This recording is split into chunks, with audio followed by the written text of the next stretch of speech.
qui? Je veux parler des sectes, et tout particulièrement celle devant laquelle je me trouve. Le mode de vie est très simple. Nous nous en référons à notre grand gourou. Nous avons voulu en savoir plus.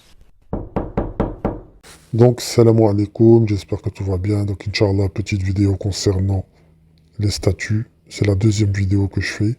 Pourquoi je fais la deuxième vidéo? Car j'ai entendu les arguments de cette secte, d'accord? Et on va voir si leurs arguments, elles sont valables, ok? Donc, Inch'Allah, on va reprendre une vidéo que j'avais mis dans la vidéo précédente. Et on passe à la suite. À tout de suite. Il y avait des hommes pieux qui adoraient Dieu, le Très-Haut. Wad, Suwa, Yagout, Yahouk et Nasr, ce sont 5 hommes pieux. Ces hommes adoraient Dieu le Très-Haut, et leur peuple les aimait.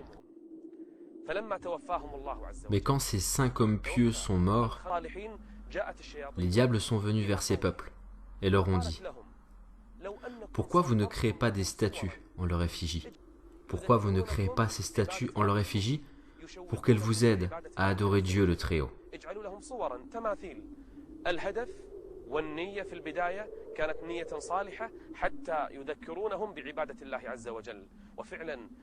Et là, les gens ont créé ces statues à l'effigie de ces 5 hommes.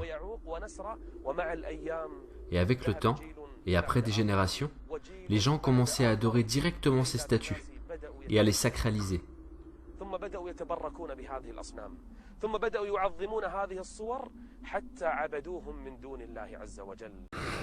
Donc, déjà on a ce récit, ok? Ne vous inquiétez pas que ce monsieur, il les a pris ces récits de hadith. Il n'invente pas une histoire. D'accord? On continue. On voit la morale de l'histoire. On voit les gens qui ont aimé ces personnes qui étaient croyantes. D'accord? D'ailleurs, ces personnes sont citées dans le Coran al-Karim. Et il y en a un qui a eu une idée de faire une statue. Et avec le temps, c'est important, les gens ont commencé à adorer ces statues. Donc on voit qu'il y a une morale. On voit qu'il y a, dans cette morale, il y a un enseignement. Et ces gens-là passent outre de cet enseignement. Mais on va continuer, Inch'Allah. A tout de suite. Maintenant, on va lire des passages du Coran al-Karim. D'accord? Et il est clair qu'il y a des enseignements, il y a des récits et des enseignements à tirer. D'accord? Il y a une sagesse à tirer de ces récits. Allez, passons à la suite. Donc, quand il dit à son père et à son peuple que sont ces statues auxquelles vous vous attachez, ils dirent: nous avons trouvé nos ancêtres les adorant. Donc, on voit que l'histoire d'Ibrahim, il y a une histoire de statue aussi. Qu'a-t-il fait à cette statue? Il l'a détruit. Ouais, il l'a détruit. Pourquoi? Parce que les autres, ils se sont attachés à ces statues au point où ils les adorent, ces statues. Et ça ressemble aussi à l'histoire précédente. Donc, encore un point où il faut tirer une réflexion et une sagesse. On continue. Mais tout change lorsqu'un marchand nommé Amrou ibn Walihi décida de mener ses affaires à l'extérieur de la Mecque. Alors, Amrou se dirigea vers le nord jusqu'à atteindre les terres du Levant. Là-haut, Amrou ibn Walihi témoigna pour la première fois de choses, comme l'architecture moderne, la littérature avant-gardiste et bien sûr la pratique du paganisme. Amrou était tellement impressionné par ce qu'il a vu, qu'avant de repartir il demanda s'il pouvait ramener chez lui une de ses idoles. Les gens acceptèrent, et donc Amrou prit l'idole et la plaça avec d'autres biens et marchandises dans sa caravane.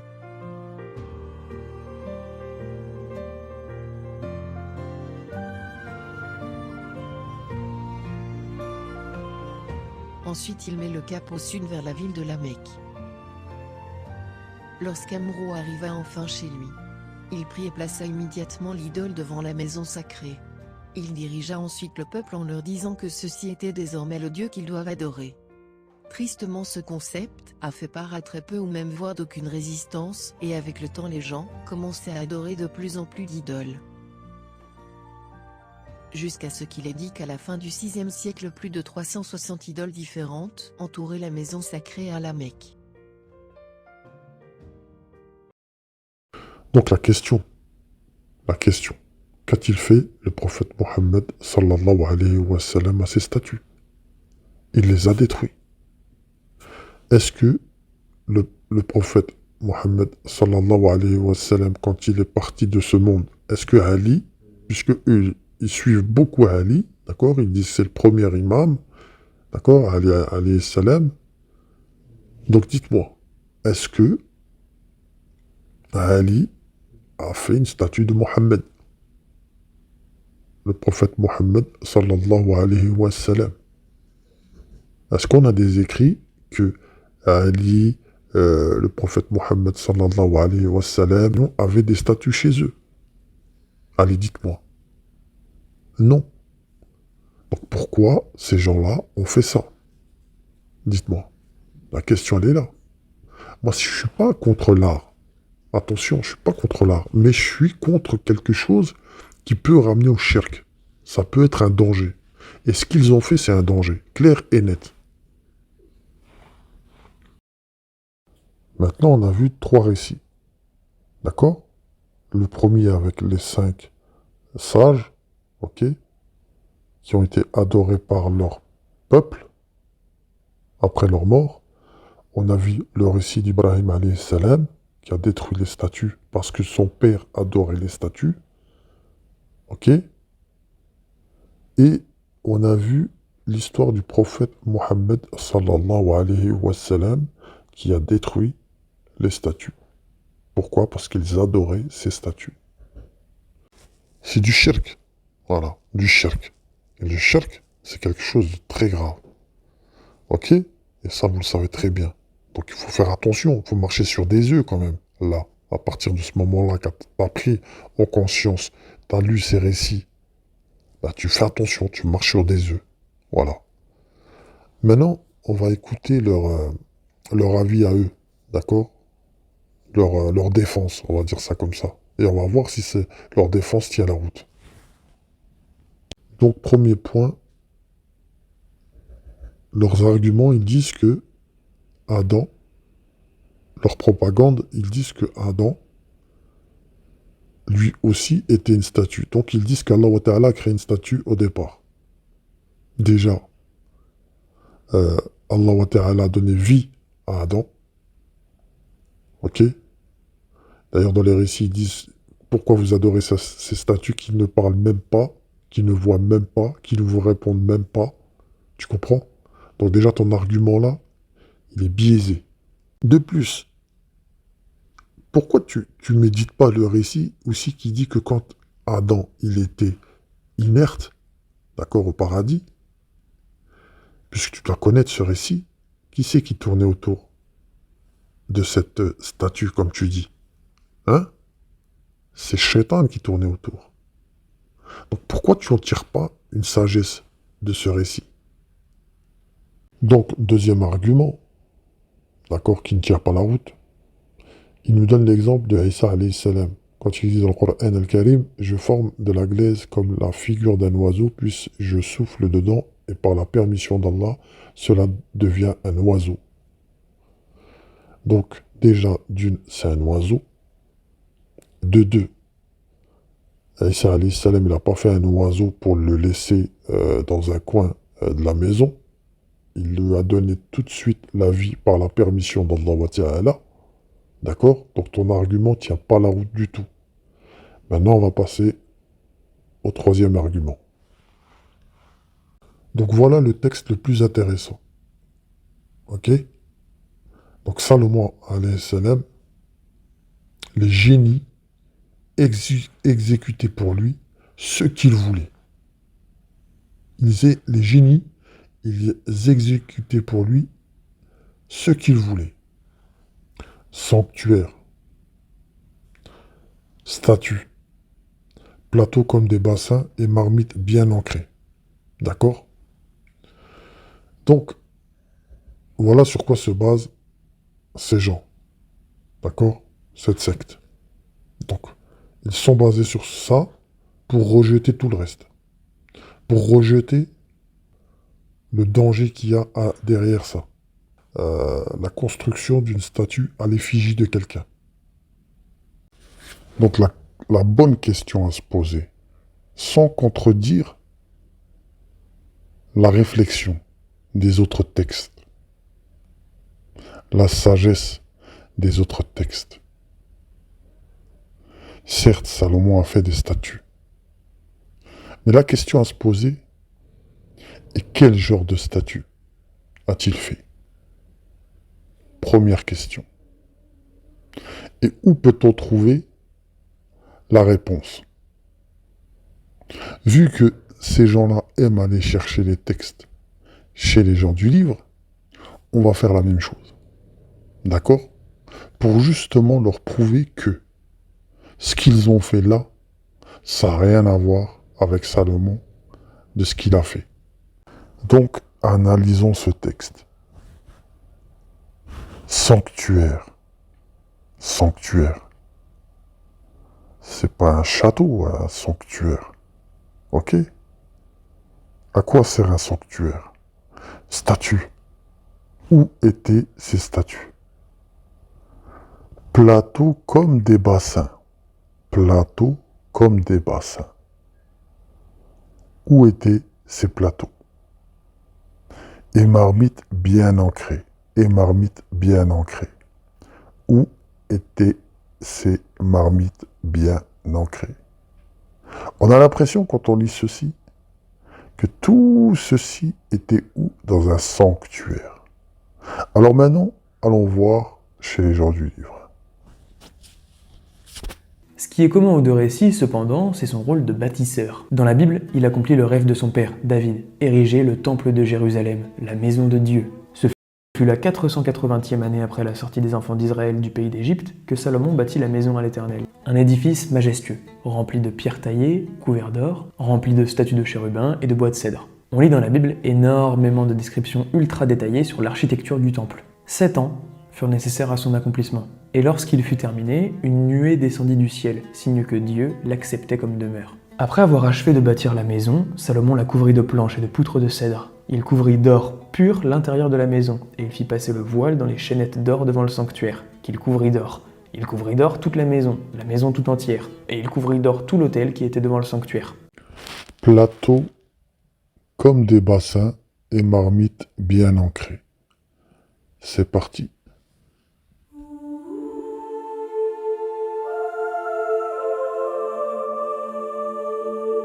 Le temple de Salomon se dressait à Jérusalem pendant près de 400 ans. Il était le joyau de la couronne de Jérusalem et le centre du culte du Seigneur. Se trouvait la mer d'airain ou de fonte, qui reposait sur le dos de 12 bœufs.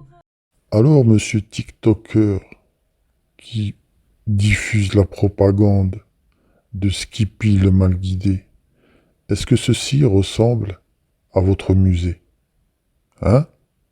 Est-ce que ceci contredit les textes qui disent que faire une statue à l'effigie de quelqu'un, c'est très très très danger? Donc maintenant, je vais te relire.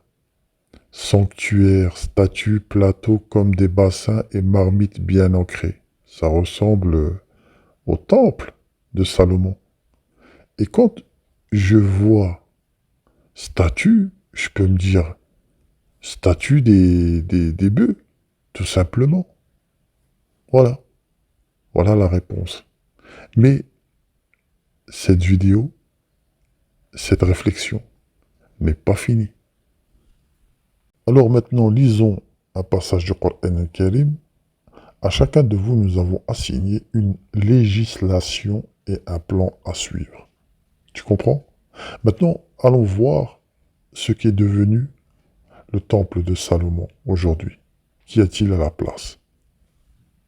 Plus tard, à Jérusalem, Sulayman fit bâtir un magnifique lieu d'adoration, le temple de Salomon. Des siècles plus tard, c'est sur ce même site que sera construit le dôme du rocher. Alors maintenant, la réflexion, vois-tu une statue du côté de la mosquée d'Al-Aqsa? Non. Puis il y a eu le changement de direction en direction de la Mecque. Qu'a-t-il fait le prophète sallallahu alayhi wa sallam? Il a détruit toutes les statues qu'il y avait. Monsieur. Donc, fin de l'histoire. Maintenant, revenons à votre superbe idée. Donc la question maintenant, est-ce que ce que toi tu as fait ressemble à ce que Salomon a fait? Salomon alayhi salam. Non, pas du tout. Parce que si tu viens à réfléchir 5 minutes, si tu lis l'histoire avec Salomon, qui c'est qui construisait pour Salomon? Les djinns. Et quand tu regardes le verset du haut, c'est marqué quoi? C'est marqué que c'est que Dieu l'a permis de faire ça. C'est avec l'accord de Allah wa ta'ala. Pareil pour Isa alayhi salam, pareil pour Jésus, quand il a soufflé dans l'oiseau. Hein? C'est par l'accord, par la permission de Dieu, Allah wa ta'ala. Toi, les statues que tu as faites, c'est par rapport à ton nefs, à toi, et ton orgueil. Ok? En plus de ça, toi, tu as fait une statue de toi-même. Ok? Autre question. Est-ce que toi, tu as eu l'accord d'Allah wa ta'ala de Dieu pour faire ça? Non. Donc, vous êtes en train de vous égarer avec vos statues, tout simplement. Maintenant, on va regarder une photo. Et cette photo, elle ne date pas d'il y a 100 ans. Parce que ta statue-là, tu ne l'as pas faite il y a 100 ans. Ok? Et on va regarder les dégâts que tu peux faire. Allez, c'est parti. Eh ben voilà, monsieur Skippy le mal guidé. Regardez ce qu'il fait ce monsieur. Il est à la limite de la prosternation. Pour certains, il est en prosternation devant une statue. Votre statue. De vous. Alors imaginez les statues du prophète Mohammed sallallahu alayhi wa sallam. Les conséquences. Monsieur. Alors moi, si j'étais vous, d'accord, je sais pas si un jour vous le ferez, je prendrais une masse et j'éclaterais ces statues. Voilà. Parce que dites-vous bien que si ce monsieur reste avec vous, dans votre groupe sectaire, et s'il a des enfants, et ce jour où vous partirez tous, comme tout un goutra à la mort, leurs enfants diront comme le père d'Ibrahim, j'ai trouvé mes ancêtres adorer ces statues. Ils adoraient ces statues. Voilà. Donc pour moi, la boucle est bouclée. Donc maintenant, on va mettre un passage. Et avant de mettre ce passage, votre statue ressemble curieusement à celle qui est perchée au Brésil, non? Vous vous êtes inspiré de cette statue, je crois. Hein? Ne me dites pas que vous vous prenez pour Isa alayhi salam. Telle est la question. Donc maintenant, je vais vous mettre un passage de vidéo pour finir cette série de vidéos. Et je pense que là, il n'y aura pas besoin d'en dire plus. Et donc que je conseille aux gens de faire très attention à ce groupe. D'accord? Ne perdez pas de temps avec ce groupe, car vous allez perdre votre temps, votre énergie et vos biens. De plus, j'ai entendu dire de leur propre bouche que certains ont perdu la vie. Vous vous rendez compte? Est-ce que vous vous rendez compte? Pour ça. Voilà. Donc faites attention. Voilà. Donc voilà. Donc maintenant, je vais vous mettre un passage de vidéo et vous savez ce qu'il vous restera à faire. Parce que là, ce passage-là, c'est double bombe atomique. D'accord? Allez. À la prochaine, Inch'Allah. Et Ramadan Mubarak. Salam alaikum. Et je sais même pas si pour eux c'est le Ramadan. Je pense même pas. Je pense pas. Ouais, ils vont pas. Le Ramadan, lui, c'est tout en fait. Lui, c'est Ramadan, c'est la prière, c'est la zakat, c'est le pèlerinage, C'est la totale, en fait. Comprenez? Donc faites très attention. Salam alaikum. Créer des êtres, leur conférer du pouvoir, puis les rejeter et les chasser du paradis. Voilà une contradiction flagrante. Un tel comportement est indigne d'un vrai Dieu.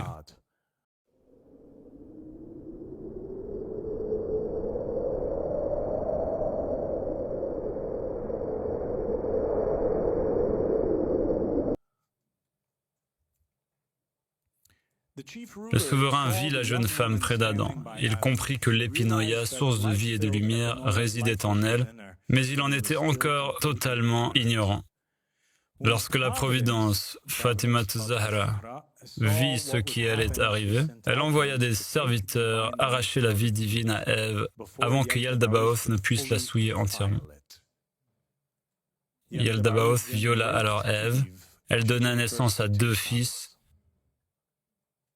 L'aîné fut appelé Elohim et le second Yahvé.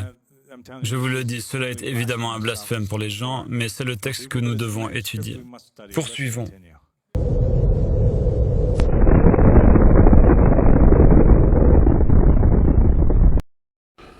Donc, voilà ce qu'il dit. Il dit que Ève, alayhi salam, d'accord, hashakum, ce qu'il dit. Voilà.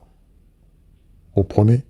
Donc je vous conseille de fuir ces délires, parce que j'ai même pas fini la vidéo. Déjà, il commence par dire que les prophètes, ils ont eu aussi la révélation de Shaitan, etc. Et là, il vous dit que Ève, elle a été violée. En fait, c'est un film d'horreur, quoi. Tu vois ce que je veux dire? C'est un truc ténébreux, quoi. C'est pas la lumière. Il te prend, il te renvoie dans les ténèbres. Bref, ce gars-là, il a fait des études, d'accord, de religion comparée. Donc il a un certain bagage avec tous les textes apocryphes, etc. Vous vous rendez compte, il reprend des textes apocryphes qui ont été...